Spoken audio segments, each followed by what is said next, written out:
Good day, and welcome to the AGCO third quarter 2025 earnings call. All participants will be in listen-only mode. Should you need assistance, please signal a conference specialist by pressing the star key followed by 0. After today's presentation, there will be an opportunity to ask questions.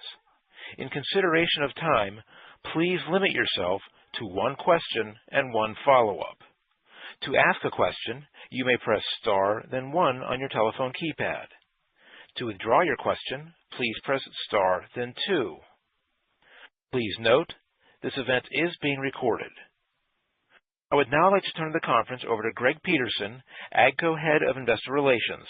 Please go ahead. Thanks, Gary, and good morning. Welcome to those of you joining us for AGCO's third quarter 2025 earnings call. We will refer to a slide presentation this morning that's posted on our website at www.agcocorp.com. The non-GAAP measures used in the slide presentation are reconciled to GAAP metrics in the appendix of the presentation. We will make forward-looking statements this morning, including statements about our strategic plans and initiatives, as well as our financial impacts, demand, product development, and capital expenditure plans, and timing of those plans, and our expectations concerning the costs and benefits of those plans and timing of those benefits. We'll also cover future revenue, crop production, farm income, production levels, price levels, margins, earnings, operating income, cash flow, engineering expense, tax rates, and other financial metrics. All of these forward-looking statements are subject to risks that could cause actual results to differ materially from those suggested by the statements. These risks are further described in the safe harbor included on slide 2 in the accompanying presentation. Actual results could differ materially from those suggested in these statements.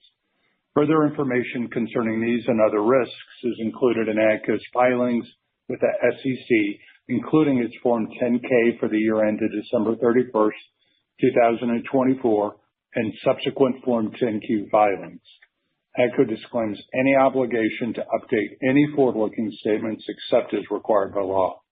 We'll make a replay of this call available on our corporate website later today. On the call with me this morning is Eric Hansotia, our Chairman, President, and Chief Executive Officer, and Damon Audia, our Senior Vice President and Chief Financial Officer. With that, Eric, please go ahead. Thanks, Greg, and good morning to everyone joining the call today. We delivered a strong third quarter performance, underscoring the effectiveness of our strategic execution and the resilience of our global team. While macro conditions continue to be volatile, we benefited from a more favorable regional mix and stayed laser-focused on what we can control. Our disciplined approach to production and cost management continues to position us well in this environment. Thank you to the entire AGCO team for their continued focus in these two areas. We remained agile in the face of a complex and evolving landscape, and our people have been instrumental in helping us navigate this uncertainty, maintaining our momentum and continuing to put farmers first. Net sales were $2.5 billion, down approximately 5% year over year, or up nearly 6% when excluding grain and protein business divested last year. Strong growth in EAME led the quarter, which continues to be our largest, most stable, and most profitable region. Near record global crop production in 2025 is leading to an elevated grain inventories and putting pressure on commodity prices. While farm income is being supported by increased government assistance in the U.S., crop margins are still tight, and farmers around the globe remain cautious on capital spend. During this industry downturn, we are staying focused on executing our strategy, supporting our dealers and customers, and investing in technologies that will drive long-term growth. We also continue to look for every opportunity to limit the impact of tariffs on our farmers. We are closely monitoring evolving tariff policies and government support programs around the world, while continuing to engage with suppliers and adjust our supply chain. We continue to assess and implement price increases where appropriate and feasible. For the quarter, consolidated operating margins were 6.1% on a reported basis and 7.5% on an adjusted basis. Our results reflect strong execution by our teams. We maintained solid margins through disciplined operational performance, a favorable regional mix, and continued progress on our restructuring initiatives. This consistency underscores the effectiveness of our strategy and our commitment to delivering long-term value. Notably, we achieved these margins despite another quarter of significant production cuts in North America as part of our ongoing efforts to destock the dealer channel. When comparing third quarter of 2025 to the same period last year, production was down nearly 50% in North America. Production levels are actually down nearly 70% from 2023. In addition to making further progress on reducing dealer inventories, we've also decreased company inventories. This continued discipline is reflected in our working capital improvements and free cash flow generation during the 9 months of the year, which was approximately $453 million up compared to the same period in 2024. Slide 4 provides an overview of industry unit retail sales by region for the first 9 months of 2025. The global farm equipment market continues to face significant headwinds. Brazil remains slightly up compared to the third quarter of 2024, driven primarily by demand for smaller and mid-sized tractors coupled with favorable trade dynamics. Despite record soybean harvests and potential trade benefits, demand for larger equipment has yet to show meaningful improvement. High financing costs and political uncertainty are expected to continue constraining demand in 2025, but the early signs of recovery point to a modest increase in 2026. In North America, tractor sales declined 10% in the first 9 months of 2025 compared to the same period in 2024, with the steepest drops occurring in the high horsepower categories. Driving this behavior is the significantly lower grain export demand, global trade uncertainty, and continued high input costs. We expect these pressures to persist, particularly with the demand for larger equipment.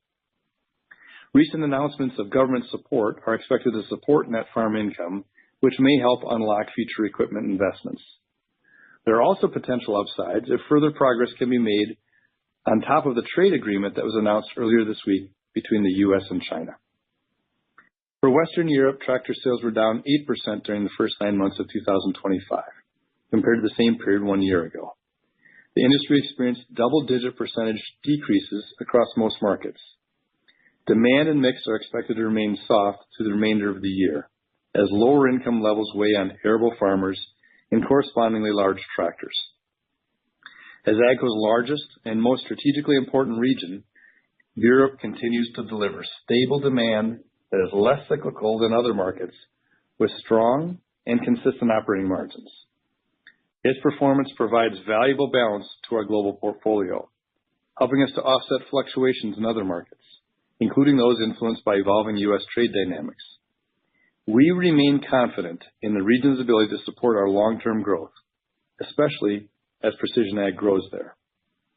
Combine sales continue to decline across all 3 regions, with North America experiencing the largest year-over-year drop at 29%. Amid industry-wide pressures, AGCO is performing more resiliently than in previous downturns and remains well-positioned for the long-term growth. Looking ahead to 2026, current commodity prices and fundamental uncertainties continue to impact the global ag industry outlook. Positive market factors, including livestock and dairy prices, the replacement cycle, and government payments, are being offset by geopolitical tension, tariff impacts, and difficult farm economics, which include elevated borrowing costs and rising input costs. Given the combination of all of these factors, there is increasing likelihood of markets being relatively flat in 2026, with North American large ag down and Europe and South America modestly up. This view confirms our assessment that the global industry is at the trough. Slide 5 outlines AGCO's factory production hours. To ensure year-over-year comparability, we've excluded grain and protein production hours from the 2024 baseline. Third quarter production hours were up approximately 6% year-over-year, driven by a favorable comparison in Europe, where quarter 3 2024 was impacted by the prolonged factory shutdowns as well as increased output in South America. In contrast, North America production was down over 50% again this quarter, reflecting our continued focus on reducing dealer inventories in response to soft market demand. And as I mentioned, production levels are actually down nearly 70% from 2023. Looking ahead, we now expect full year 2025 production to be down approximately 15% versus 2024, a slight revision from our prior estimate of down 15 to 20%, primarily due to stronger Q3 output in EAME. Right-sizing inventory in North America remains a top priority, while Europe and South America will continue to see production effectively aligned with retail demand. Looking at regional inventory breakdown, in Europe, dealer inventory is now just over 3 months, slightly below our target. Fendt is below this average, while Massey Ferguson and Valtra are just above. Europe's near-target inventory levels are encouraging, particularly given our strong exposure to the region. In South America, dealer inventory ticked up to around 4 months, slightly above our 3-month target and Q2 levels, given the decline in demand for low and medium horsepower tractors.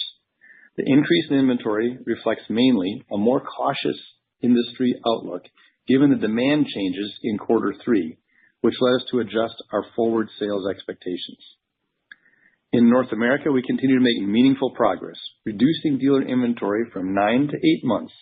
While still above our target, the reduction reflects the success of our disciplined production cuts, with units being reduced almost 13% in the quarter. Our 3 high-margin growth drivers, globalizing and expanding our Fendt product line, growing precision ag, and increasing our parts business, remain central to our strategy. To unlock the full potential of these growth levers and transform AGCO into a higher-performing company throughout the cycles, there are 5 major strategic shifts we've just made in the past 2 years that position us for significant earnings growth. Let's start with a significant update regarding our resolution with TAFE. We recently announced the sale of our ownership interest in TAFE, generating approximately $230 million in after-tax proceeds. For the first time under my leadership, we now plan to move forward with a $1 billion share repurchase program, reflecting our confidence in the business and our commitment to shareholder returns. We plan to begin purchasing $300 million of shares in the Q4. Turning to other key elements that are meaningfully reshaping our company, the creation of our PTx business is the most critical to helping us achieve our vision to be the trusted partner for industry-leading smart farming solutions. By combining precision planting, the ag assets of Trimble, and 6 additional tech acquisitions over the last 5 years, plus doubling our engineering budget, we've built a $900 million platform with a path to $2 billion in precision ag revenues as synergies and scale take hold. As we strengthened our high-margin, high-growth portfolio, we exited the lower-growth, lower-margin business of grain and protein, which lacked alignment with our core machine and technology products, as well as our distribution strategy. Project Reimagine is a company-wide restructuring effort focused on automating, standardizing, simplifying, centralizing, and in some cases, outsourcing work. With over 700 active projects, we are driving efficiency, lower costs, and most importantly, improving the outcomes for our dealers, farmers, and employees, enabled by AI. This initiative is expected to reduce our cost base by $175 million to $200 million. Finally, FarmerCore is unique in our industry and is transforming our go-to-market strategy. We're taking service and support right to the farmers, online and on the farm, by investing in digital tools and enabling dealers to shift from brick and mortar to mobile service models. This is about servicing the farmer, not just the product. We're making meaningful progress in North and South America, with expansion to other markets planned in the future. Together, these 5 strategic shifts are shaping the AGCO we've envisioned: more focused, more agile, and better positioned to deliver sustainable, high-margin growth. The results include margins at this trough that are comparable to the company's margins at the previous cycle's peak. AGCO is delivering higher margins through the business cycle, driven by these structural changes to the company's portfolio and value proposition. Going deeper into precision ag, slide 7 showcases 2 major innovation milestones that reflect AGCO as a leader in smart farming solutions. We've launched phase 1 of Farm Engage, our new mixed fleet digital platform designed to deploy work plans, track field work, and collect task data from all machines on the farm regardless of brand. This retrofit-first solution enables AGCO equipment to seamlessly integrate with existing Trimble technology while also supporting interoperability with non-AGCO fleets. Looking ahead, phase 2 will consolidate features into a unified platform experience, and phase 3 will complete the full farm operations cycle, delivering an end-to-end solution for planning, execution, and optimization. Together, these phases position Farm Engage as an absolute cornerstone of our smart farming strategy. As you know, our goal is to be autonomous across the crop cycle by 2030. We are accelerating this journey, and at a recent Tech Day in Germany, we unveiled the latest OutRun autonomous solution for tillage and fertilization. Tillage is now in beta testing, and fertilization is in alpha. These build on the success of our OutRun autonomous grain cart solution, which is already in production. These innovations offer autonomous capabilities for Fendt and competitive machines in 3 of the 5 major stages of the crop cycle, making us one of the industry leaders in this transformational technology. This progress reflects our commitment to delivering practical, scalable technologies for the mixed fleet that reduce labor dependency, improve efficiency, and help farmers operate more profitably. On that exciting note, I'll hand it over to Damon for a deeper dive into the financials. Thank you, Eric, and good morning. Slide 8 summarizes our regional net sales performance for the third quarter and year to date.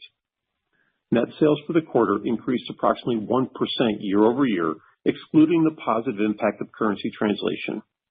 For comparability, we've also excluded the $251 million of sales associated with the divested grain and protein business in Q3 of 2024. Breaking net sales down by region, Europe Middle East posted a 20% increase compared to the same period in 2024, excluding the impact of favorable currency effects. This reflects a recovery in the production levels and corresponding sales following extended plant downtime last year. Growth was strongest in the high horsepower and mid-range tractors. South America declined close to 10%, excluding favorable currency impact. Weaker industry demand drove most of the decrease, with lower sales across most product categories. North America was down 32%, excluding unfavorable currency effects. The decline was driven by continued market softness and our focused underproduction to reduce dealer inventories. The largest decreases occurred in high horsepower tractors, sprayers, and combines. Asia Pacific Africa declined 5%, excluding unfavorable currency translation impacts. Lower demand across the Asian markets were partially offset by stronger performance in Australia and Africa. Finally, consolidated replacement parts were $498 million in the third quarter, up 2% year over year on a reported basis, and down approximately 2% when excluding the favorable currency translation. Turning to slide 9. Third quarter adjusted operating margin was 7.5%, 200 basis points higher than the prior year. The industry backdrop remains challenging, with continued pressure from factory underabsorption and elevated discounting. The margin improvement was primarily driven by strong performance in our Europe Middle East segment, where higher sales and production volume supported improved operating leverage. By region, Europe Middle East income from operations increased around $163 million, with operating margins approaching 16%.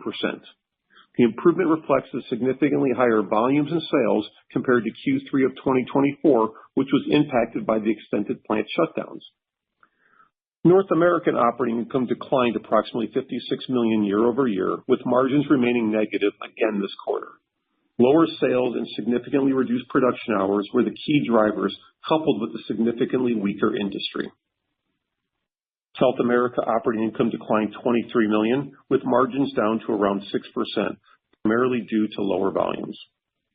Asia Pacific Africa posted a slight increase in operating income of $1 million, driven by lower manufacturing costs, partially offset by lower sales volume. Slide 10 shows our year-to-date free cash flow performance. As a reminder, free cash flow is defined as cash provided by or used in operating activities less capital expenditures.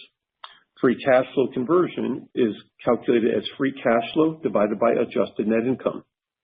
Through September, we generated $65 million of free cash flow, an improvement of around $450 million versus last year's net outflow of $387 million for the same period. This was driven by stronger working capital performance and roughly $120 million in lower capital expenditures year over year.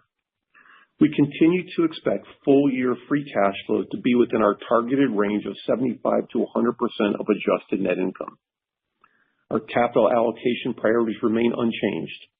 Reinvest in the business, potential bolt-on acquisitions, maintain investment-grade credit ratings, and return capital to shareholders. As Eric mentioned, following the TAFE resolution and the board approval of our new $1 billion share repurchase program, we expect to begin repurchasing $300 million of shares in the fourth quarter. We also recently declared our regular quarterly dividend of 29 cents per share. We remain focused on deploying capital effectively to drive long-term shareholder value, and we're encouraged by the increased flexibility to return capital through the preferred investor method of share repurchases.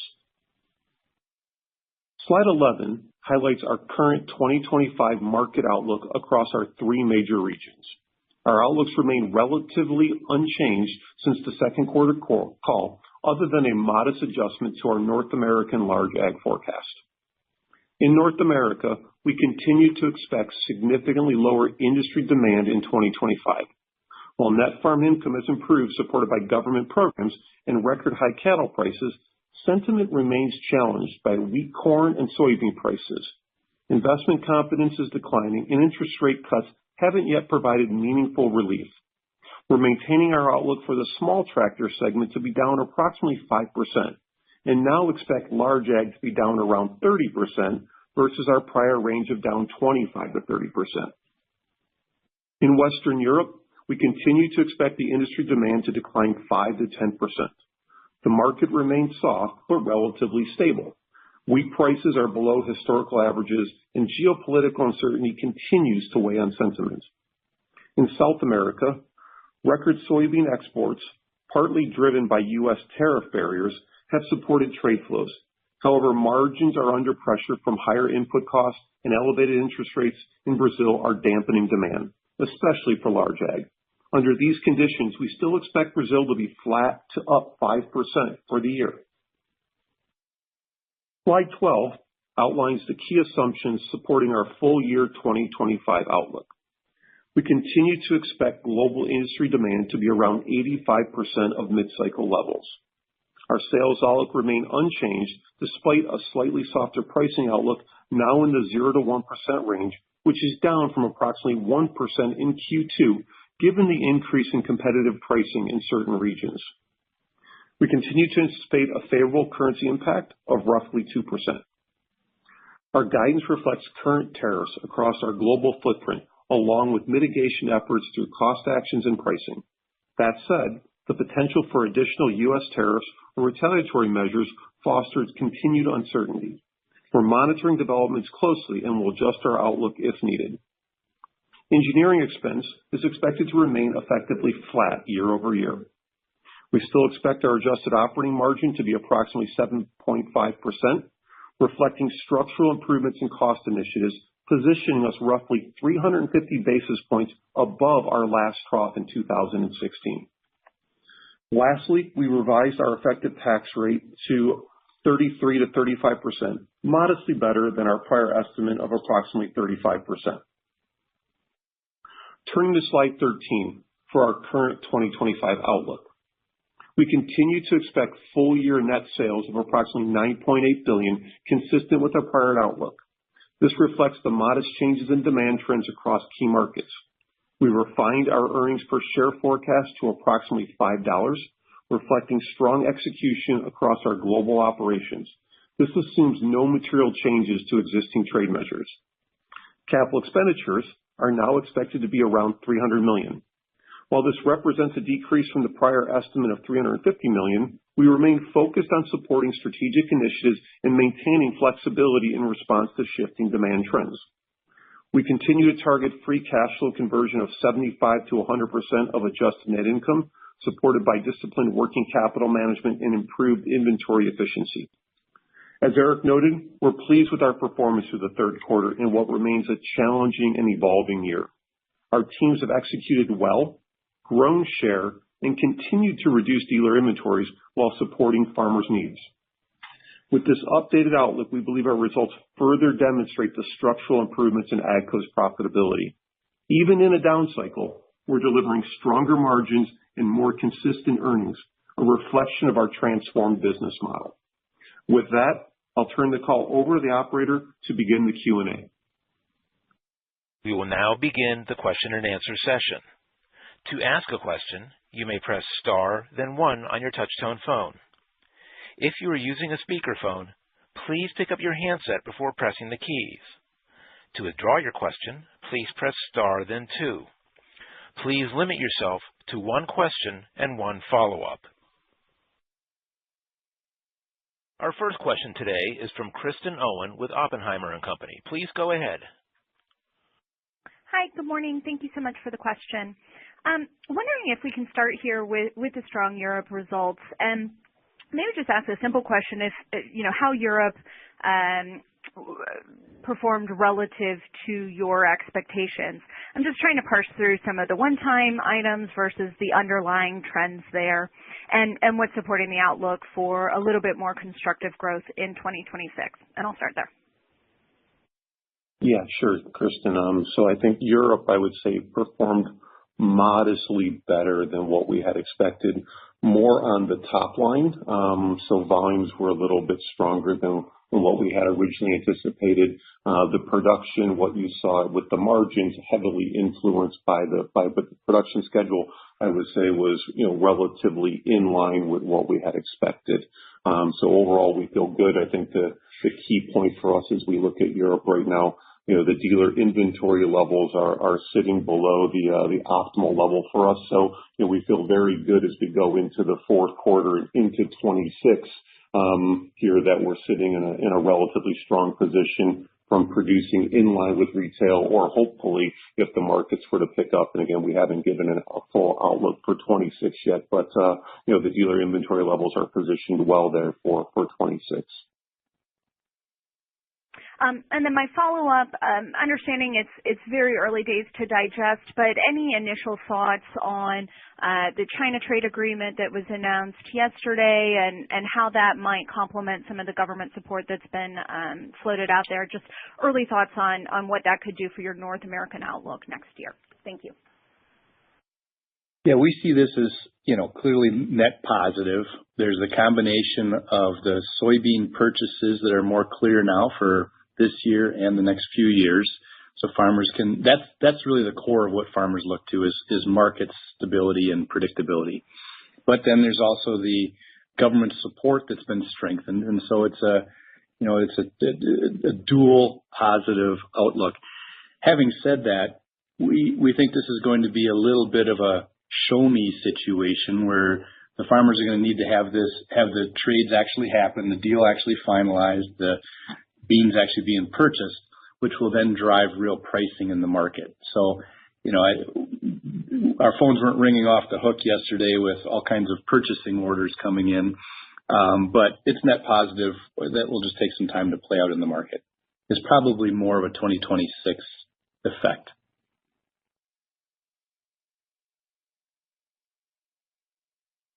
The next question comes from Jamie Cook with Truist Securities. Please go ahead.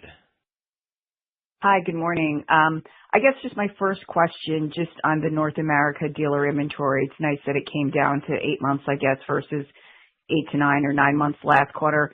I mean, this sounds like this is obviously going to go into the excess inventory is going to go into 2026. So, just any color there on at what point in 2026 do you think we could get right size? And if we continue this way, and given what you're saying about North America, is there greater risk in 2026?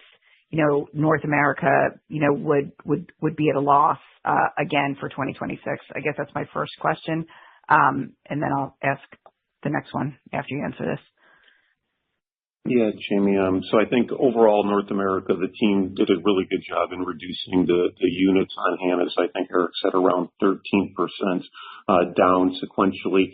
Given the change in our industry outlook for this year, with large ag being down now around 30, and as Eric alluded in his opening comments here, we do see North America down, large ag down in North America next year as well. That is putting pressure on us to get to that 6-month target.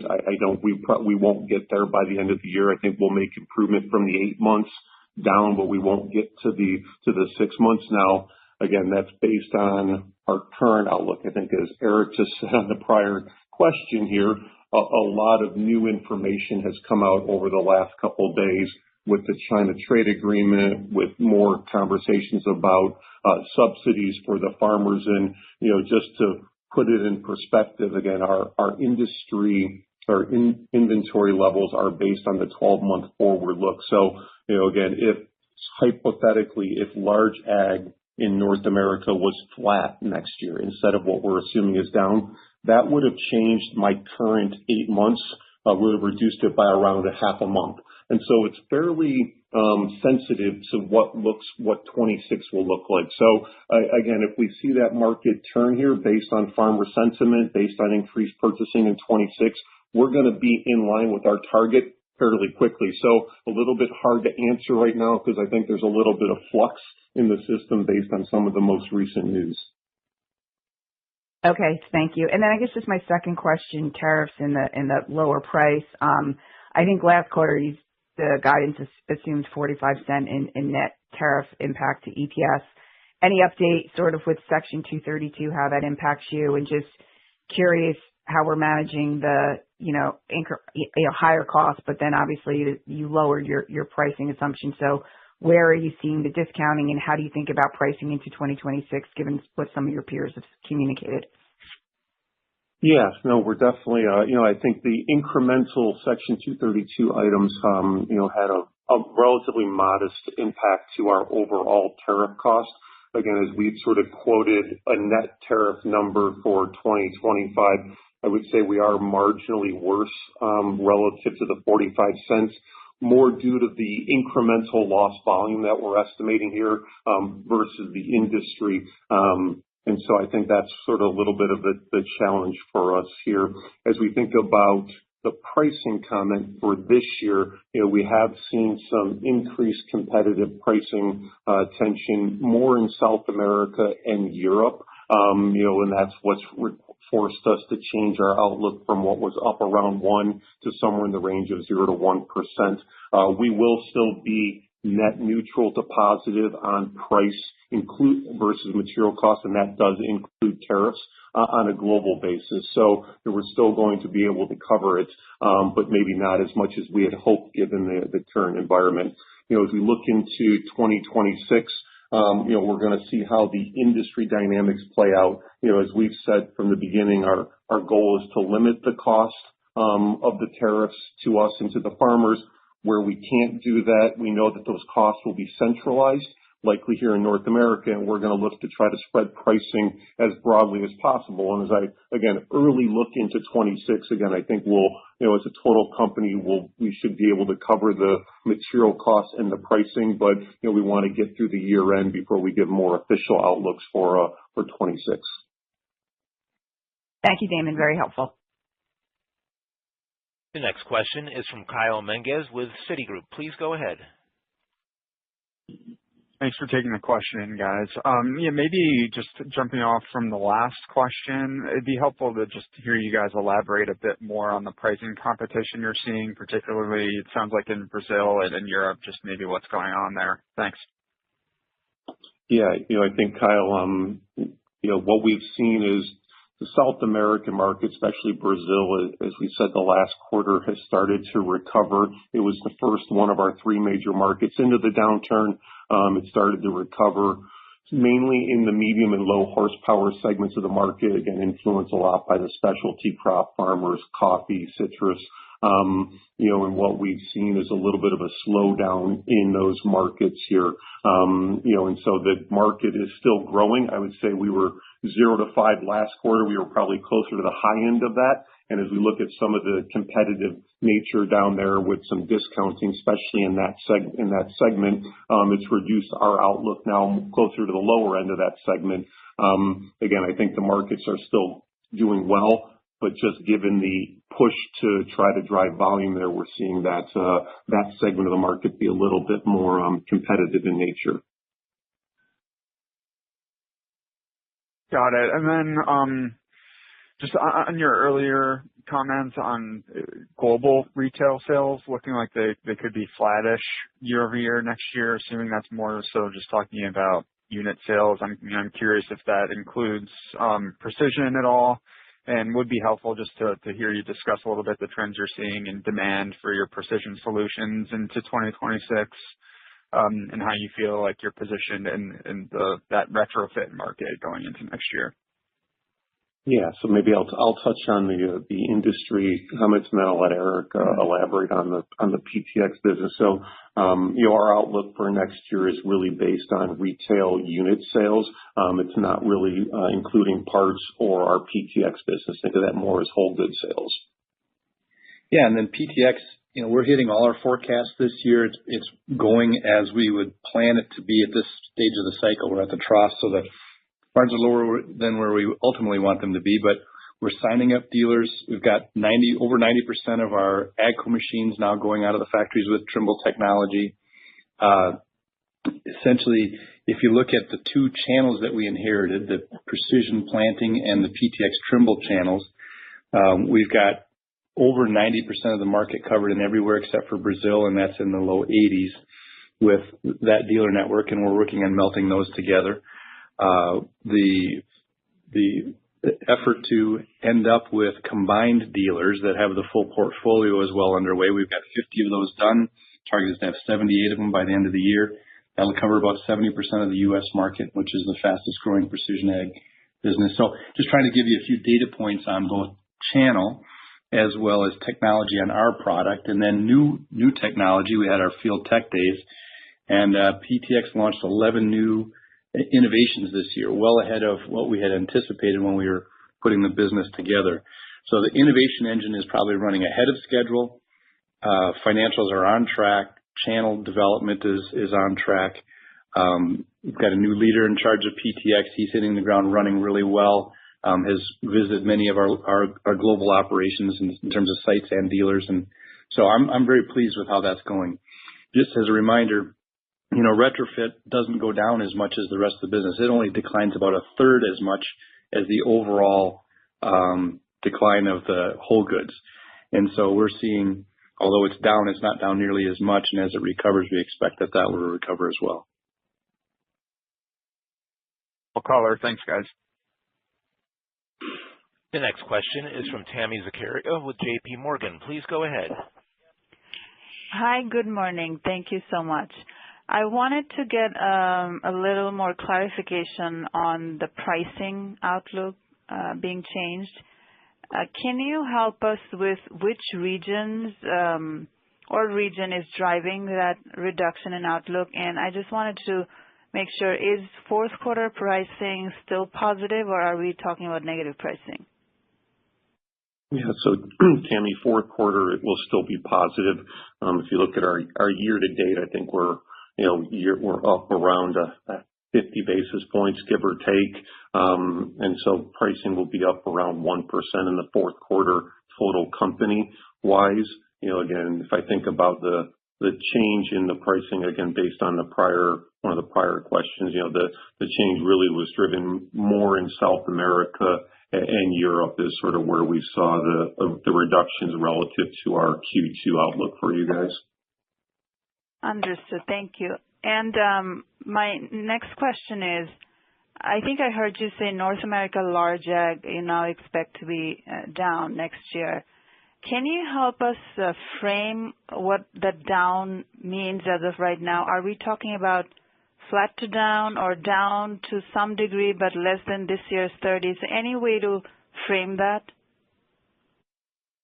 Yeah, prior to the news of the last 2 days, we would have said down, like say, single digits, nowhere near as much as this year. But then on top, since then, we've had a couple pretty significant positive indicators in terms of farm support for farmers from the government and pricing stability of China buying soybeans. So where that'll actually end up is unknown, but it won't be anywhere near what we saw this year.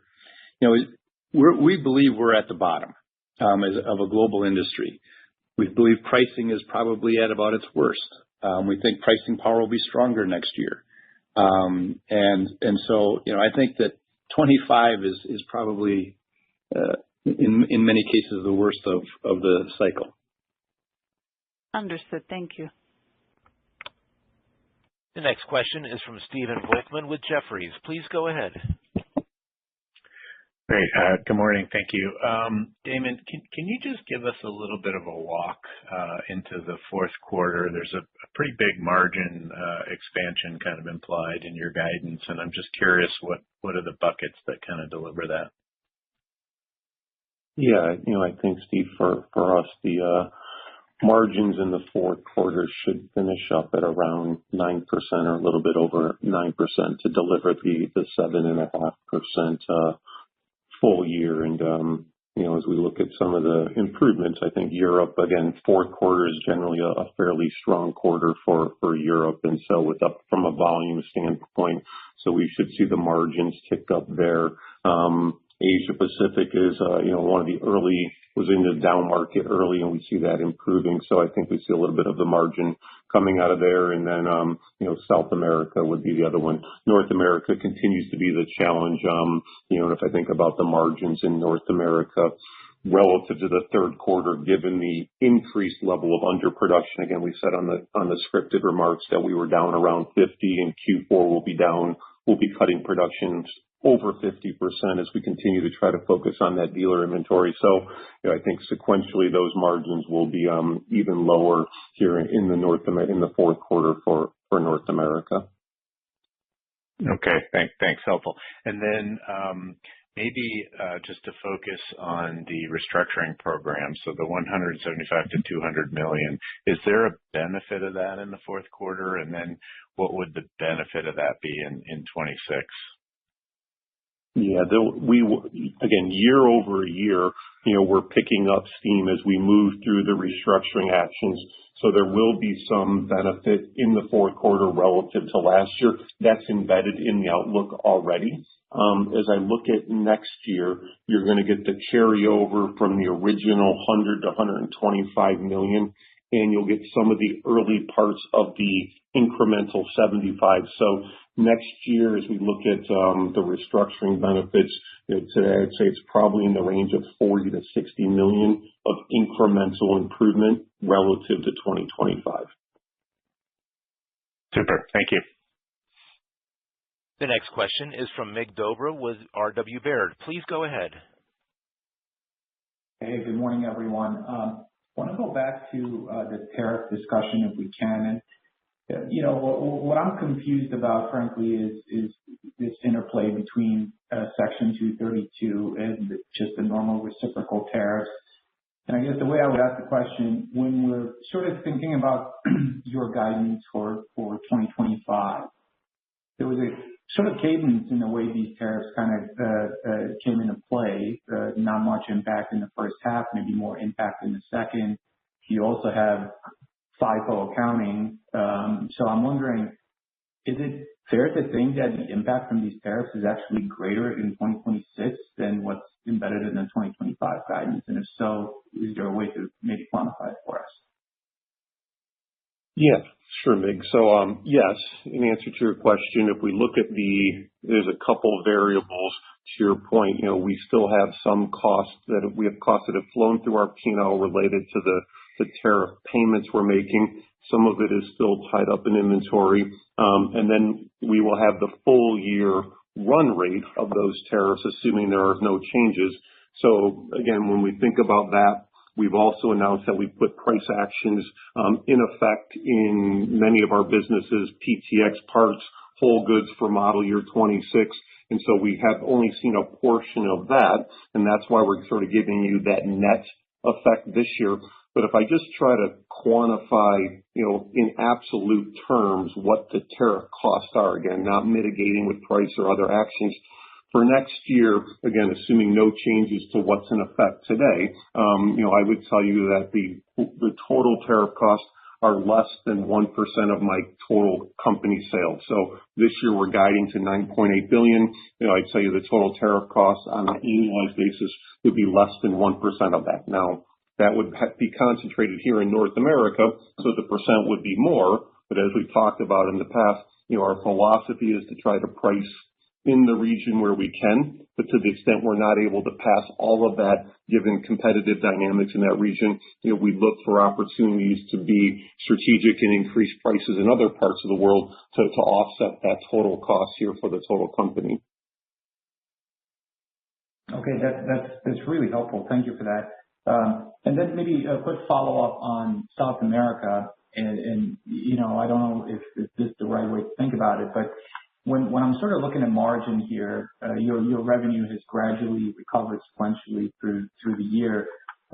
We've seen a sequential step down in margin from the second to the third quarter, despite revenue being higher. And I'm kind of wondering if this is a function of pricing, as you talked about earlier, or if there's something else going on that we need to be aware of as we think about the fourth quarter. Thanks.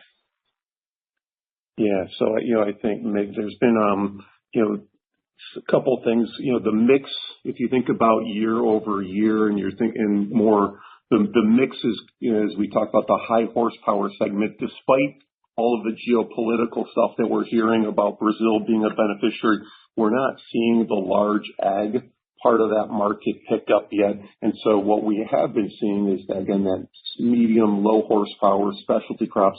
So what you're seeing year over year there is really more of a mixed challenge. In the quarter, we had a little bit of a warranty spike year over year, nothing significant, but just on a quarter year over year basis, warranty was a little bit higher. When I think about the fourth quarter, again, you're going to see that mixed headwind come in South America, as again, we're not seeing the large horsepower pickup. And if you look at the fourth quarter for South America specifically, last year we called out a special tax benefit for R&D. It was about 1 to 1.5% of a margin lift. That's not repeating this year. And so those are the two drivers as I think about the fourth quarter, is really the continued mixed decline year over year, and then that one tax benefit that I had in the fourth quarter of 2024. All right. Much appreciated. The next question is from Chad Dillard with Bernstein. Please go ahead. Hey, good morning, guys. Question for you guys on North America. So can you walk through the path to margin recovery? Is there further restructuring that you can do? And then also, I guess, how much of that headwind is just coming from tariffs? Yeah, so Chad, the part of the overall restructuring programs that we're talking about, a portion of that is in North America, so we will see some marginal benefits of that as we move into next year. When I look at the margins right now, or the negative margins, it's heavily influenced by the level of underproduction. Again, I think as Eric mentioned, when you look at where we were producing in 2023, the number of hours versus what we're producing right now in the back half of 25, we're down around 70+% in hours in North America. So when you just think about the cost of those factories, running at that lower level of utilization, that is a significant drag on the margins. On top of that, as I said, the tariff costs are centralized here. The team's doing a nice job in trying to offset that. I'd say on a dollar basis, we're not offsetting it on a margin basis. So obviously that's going to be margin dilutive. So the key for us is to get the volume, right? We look at this industry, and I think last year, when you exclude grain and protein, we were 2.3 billion or so, give or take. We need to get that volume back up, and whether that's the industry recovering, whether that's the continued focus on gaining share, all of those things are going to be critical. I'd say parts is doing quite well, but in North America, parts is a little bit weaker year over year. So again, that's a high margin part of the business. So we need the volume has to start flowing back in North America, and it's not necessarily a reflection of what we're doing. It's more a reflection of the industry, because when we look at Fendt, we're actually gaining share here in North America. You're just gaining share on a much smaller pie, and you're not seeing that drop to the bottom line given given the overall industry decline. Got it. That's super helpful. And then just secondly, you were talking about your pricing strategy to mitigate tariffs and talking about spreading it, I guess, more globally. I'd love to get a little bit more color on that. I guess what I'm trying to understand is, how successful are you seeing pricing stick if you're looking to expand more globally than merely focusing on pricing in North America? Maybe I'll take that one. Our biggest market is Europe, and we continue to grow share there, even though we put pricing into that market. South America is probably the opposite. It's like Damon said, it's the most price competitive right now. And so it's been the one that's the most difficult for us to have pricing power at the moment. But big picture, South America is going to come back as the industry comes back. But we've had the most success in Europe, put the price in and gain share at the same time. So our disconnect between where we incur the tariffs and where we offset it has been working. Remember, there's a three-pronged strategy there. Number one is work with our supply chain to minimize the cost impact, and moving products around from within our supply base or within our manufacturing operations is item number one. Item number two is Project Reimagine. We're going to take about $200 million out of our cost structure on a little over $1 billion base. So that's a self-help area. And then only third is the pricing action. And we've been really clear all the way along is we're going to put price around the globe wherever we can, where the market will bear, and that focuses on North America. Thank you. The next question is from Joel Jackson with BMO Capital Markets. Please go ahead. Good morning. What's your outlook that you expect next year? Global sales flat, Europe up, the rest of the market's down a bit. Can you speak to, knowing what your inventory levels will be at the end of this year, what that might mean for underproduction in the various regions we might expect next year? Yeah, Joel, obviously, I think if we look around the world, Europe, we continue to be in a really good position. You didn't see much underproduction in Europe this year. And again, given the dealer inventories right now are sitting below our optimal level, I would say, sort of consider that relatively flat year over year, again, producing closer to retail, or in line with retail, excuse me. South America, again, the industry is picking up year over year. If you remember, we had a lot of underproduction here in the first half of 2025. And so as I think about South America, you probably see some incremental positive from absorption on the full year. It'll be first half weighted, and then we'll start to lap the comps that we're seeing here in the third and fourth quarter where we're producing closer to retail. North America is a little bit of a wild card. Again, if you look at what we've said with North America large ag potentially being down, our dealer inventories at 8 months right now, hoping to get that closer to our target, that would likely result in some underproduction here in the early part of 2026. But as Eric said, given the recent news with the trade deal, with potential incremental subsidies, in my comment that if that changes the industry outlook for large ag, that may help us accelerate or not have to underproduce. But again, North America is still a little bit of a TBD next year. And then finally, can you maybe talk about, what sort of subsidy package in the States, bailable package in the States of magnitude might move the needle, for your end customers? $5 billion, $10 billion, $15 billion programs, whether that's $50 an acre, $100 an acre. Have you thought about sort of what's needed to move the needle to get farmers to look at capital purchases and not just do leveraging or working capital? Yeah, I think it needs to be over $10 billion. 10 to 20, anything in there will get farmers' attention. Granted, that money is not seen as the same as market-driven profitability. They're more likely with subsidy money to pay down debt and other things because they're not sure if it's going to be sustainable in the next year and the year after. So If the trade deal really sticks and there's a 3-year commitment to purchase 25 million metric tons type purchasing or more, that's going to drive confidence way more in farmers than will the subsidy.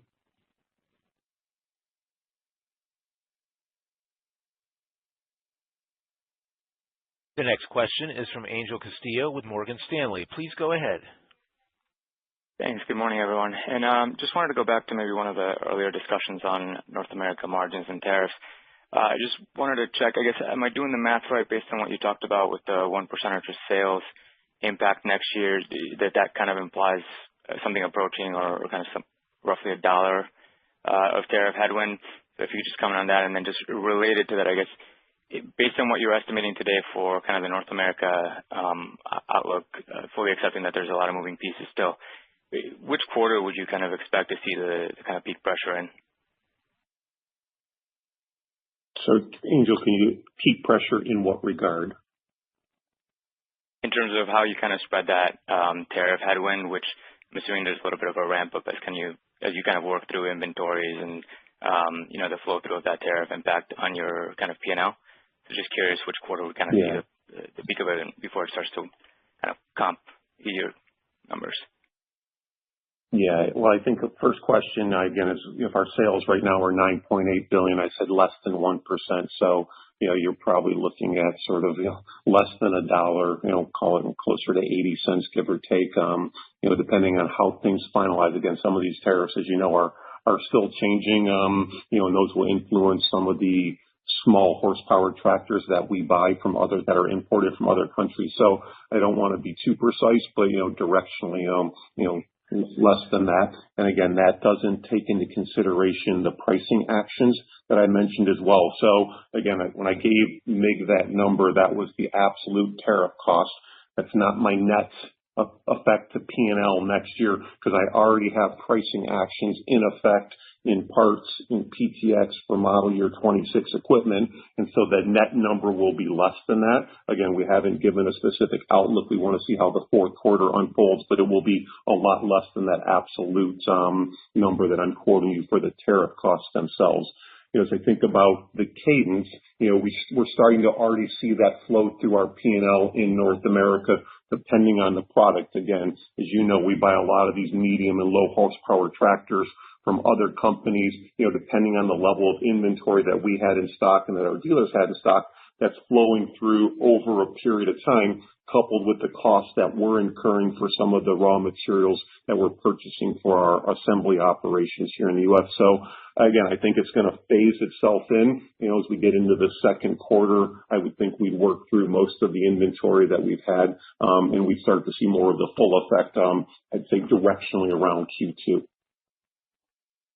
That's very helpful. Thank you. And then maybe earlier, I think you had indicated that flat volumes next year would actually reduce your inventory levels by about half a month.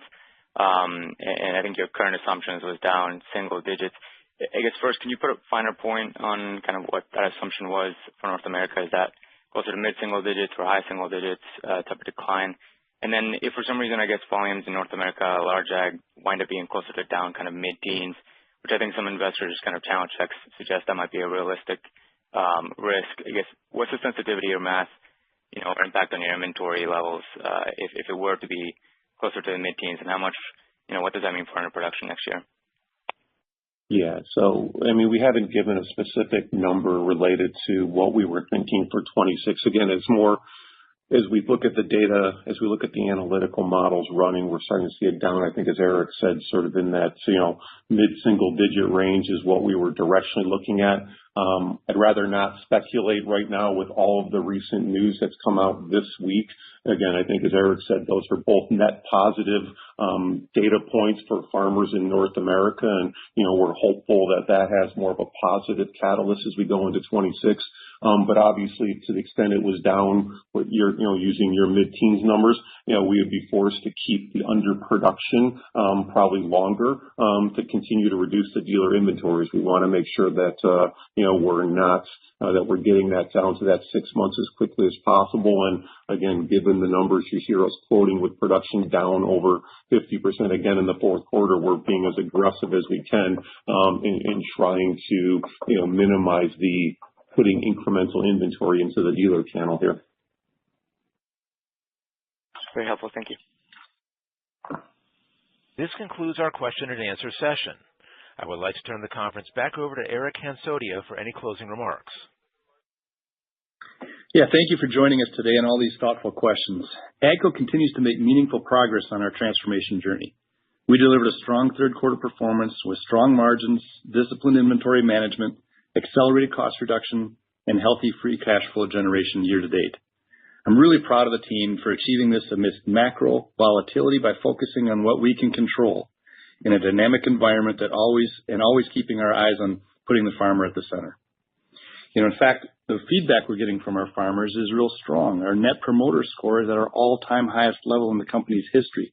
They like the net impact of our products and what we're doing with our dealers to serve them better. In the quarter, Europe is our biggest market, continued to provide stability. We know farmers around the world are under pressure. Our priority is supporting them with efficient machines and technology that keep them productive and profitable. We continue to execute our strategic shifts that sharpen our focus and unlock long-term potential, including the TAFE exit, the PTx creation, and Project Reimagine. Our innovation flywheel is spinning faster than ever with new autonomous solutions and the launch of Farm Engage, reinforcing us as one of the most progressive leaders in smart farming. And I think you'll see that on display big time at Agritechnica, the world's largest ag show coming up here in a week or so. That will be a great way to engage with all the exciting things that AGCO's got going on. Our 2025 financial outlook reflects our confidence in the strategy and the strength of our global team.